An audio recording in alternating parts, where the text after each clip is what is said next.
જામનગર જિલ્લાના સિક્કા શહેર ખાતે સ્વતંત્ર દિવસ નિમિત્તે તિરંગા યાત્રાનું મહારેલીનું આયોજન કરવામાં આવ્યું, જે રેલી નગરપાલિકાથી મુખ્ય માર્ગથી લઈ જલારામ મંદિર ખાતે સમાપન કરવામાં આવી, જેમાં કેબિનેટ મંત્રી શ્રી રાઘવજીભાઈ પટેલની વિશેષ ઉપસ્થિતિમાં યોજાયેલ હતું,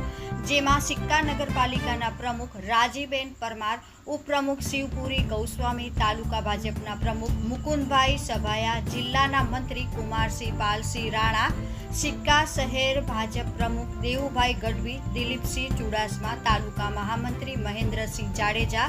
જયરાજસિંહ જાડેજા, નગરપાલિકાના સદસ્ય, પાલિકાના ચીફ ઓફિસર, સ્ટાફ, શિક્ષકગણ, શાળાના બાળકો,